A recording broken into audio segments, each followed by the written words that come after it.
Está atrás das grades, acusado de mais de 10 homicídios que agia nos estados da Paraíba e Rio Grande do Norte. Polícia investiga estupro de adolescente de 16 anos durante festa em Lagoa Seca. TRE orienta eleitores sobre cuidados a serem tomados no dia das eleições.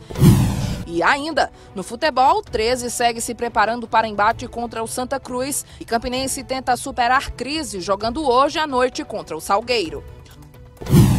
Hoje é quarta-feira, 14 de outubro de 2020. O Borborema Notícias está no ar.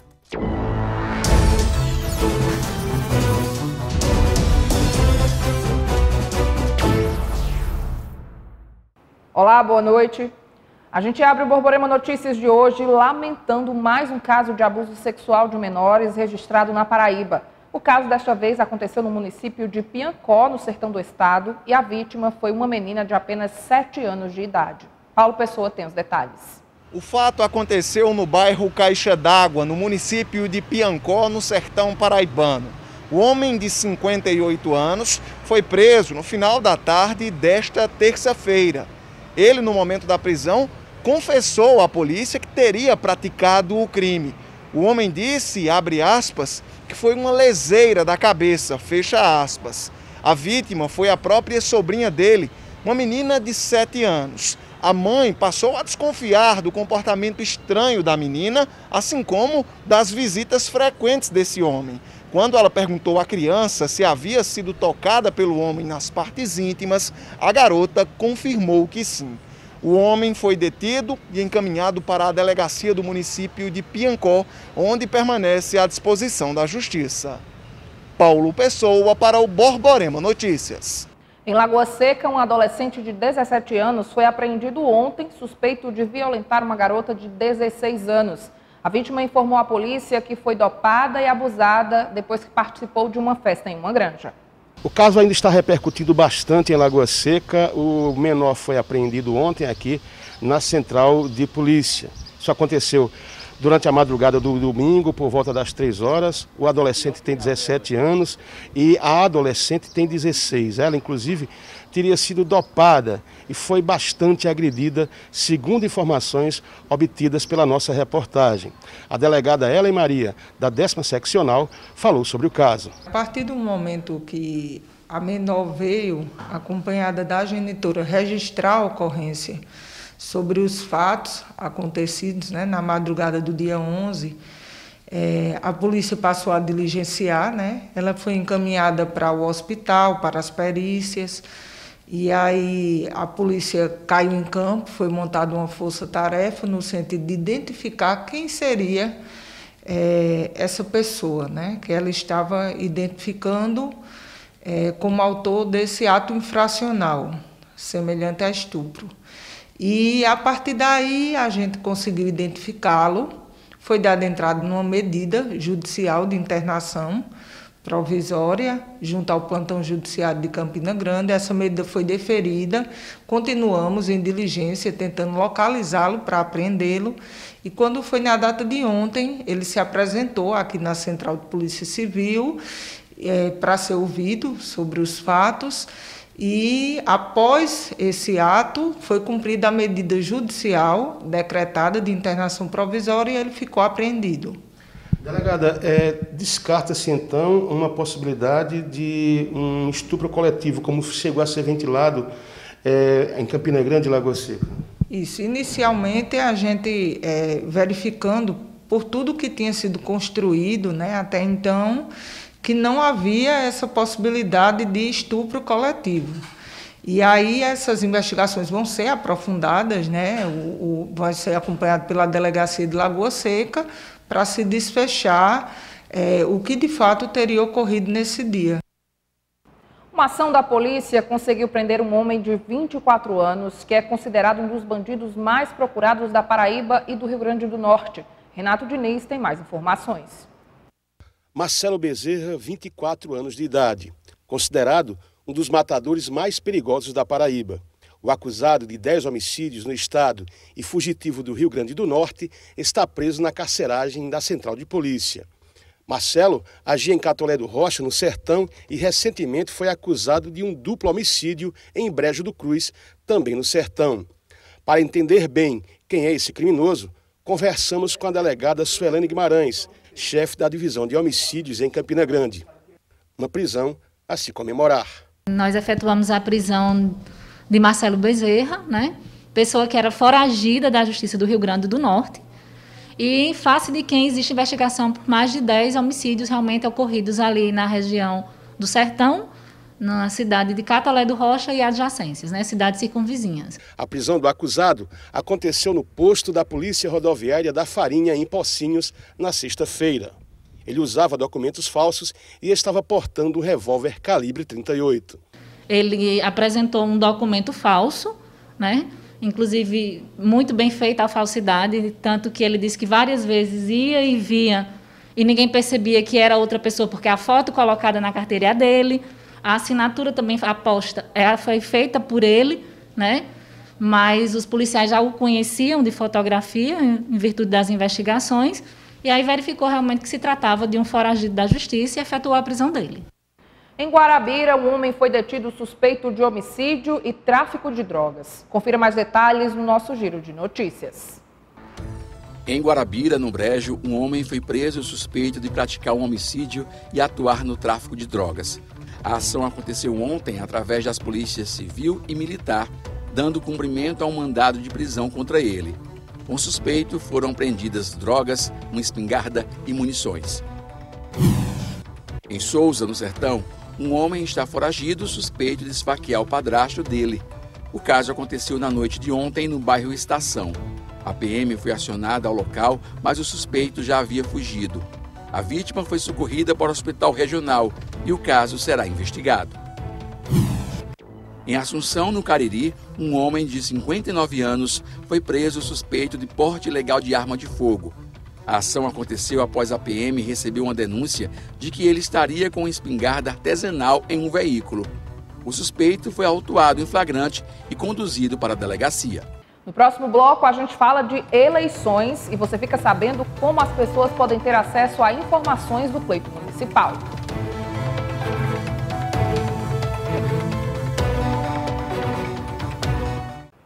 É hora de falar de eleições 2020.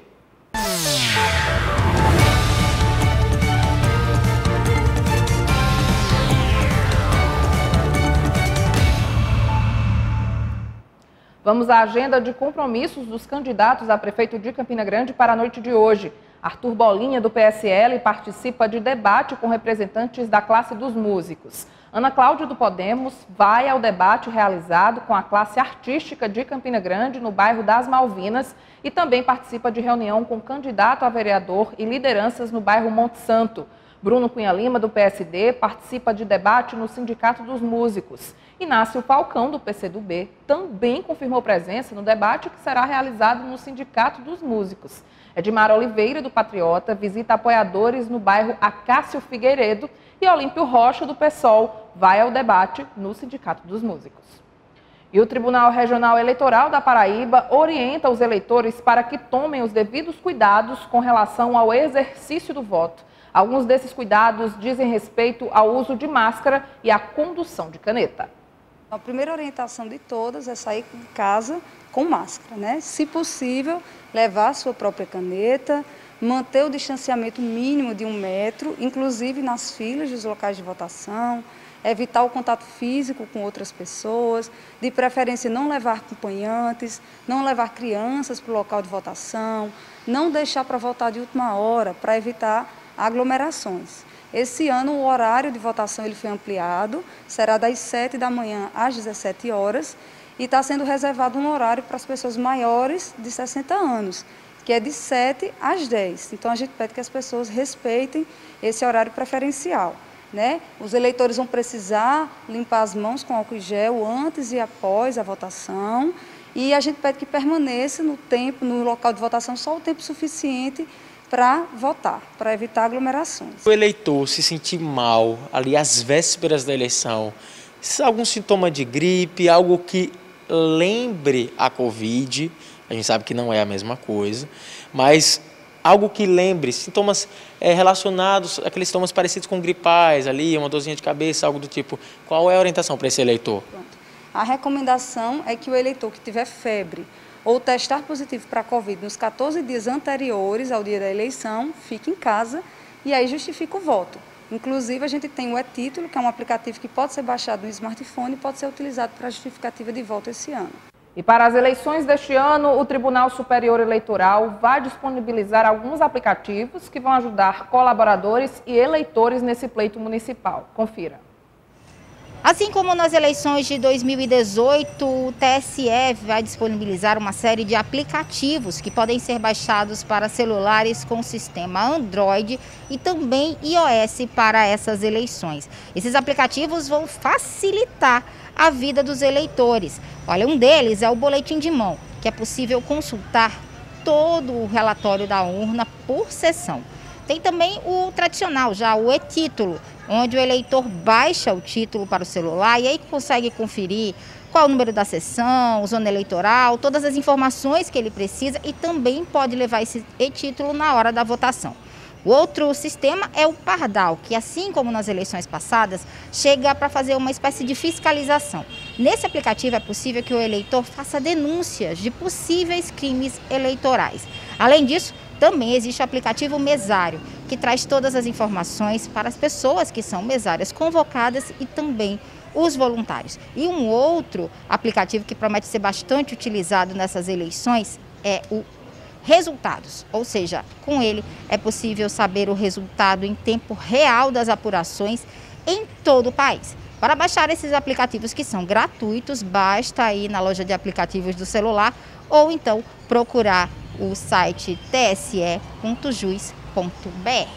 Tessana Araújo para o Borborema Notícias. Mudando de assunto, o presidente da República, Jair Bolsonaro, sancionou ontem uma lei que altera o Código de Trânsito Brasileiro.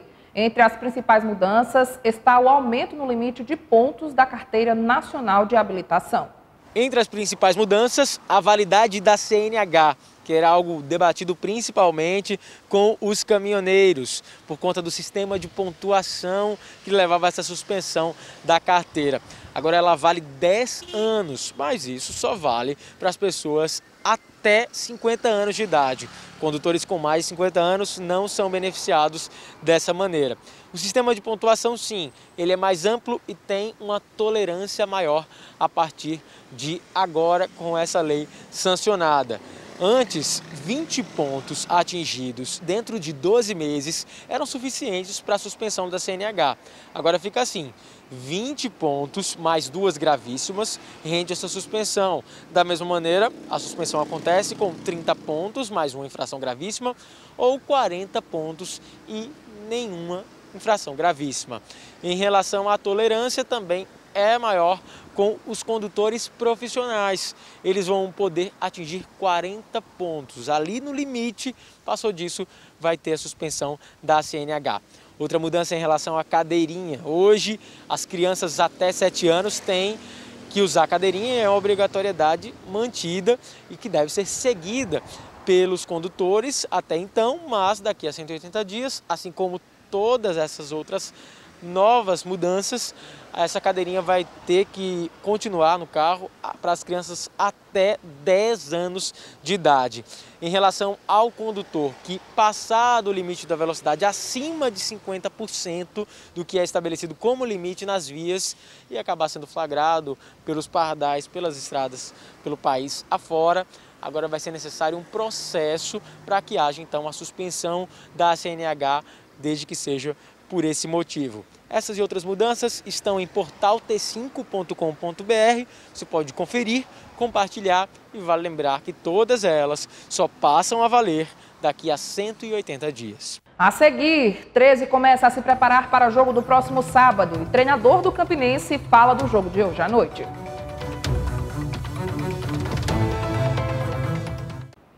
A gente volta falando de futebol. Vamos primeiro ao 13 pela Série C do Brasileirão. O time chegou ontem à tarde do Maranhão e voltou aos treinos hoje no Presidente Vargas, de olho no jogo contra o Santa Cruz, que acontece no próximo sábado, aqui em Campina, no Estádio Amigão, às 7 da noite.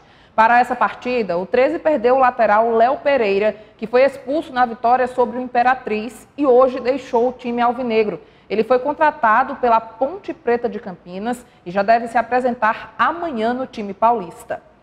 Depois de chamar a atenção pelo bom desempenho, o campinense caiu nas últimas rodadas. Porém, nesse momento, está tentando a reabilitação diante do Salgueiro de Pernambuco pela Série D do Brasileirão. O técnico Givanildo Salles concedeu entrevista antes da partida e falou da conversa que teve com os jogadores sobre o jogo passado e disse que o campinense não vai mais perder.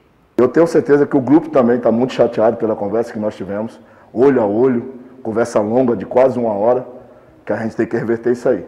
Jogo de 6 pontos. Estamos dentro de Campina Grande, dentro do campo que conhecemos. Vamos enfrentar o campeão pernambucano, mas nós estamos no nosso domínio. Sempre colocar o campinense no lugar que ele merece estar, que é lá brigando pela classificação, brigando pelo primeiro lugar. E o torcedor, mais uma vez, pode ter certeza. Acredite, torcedor.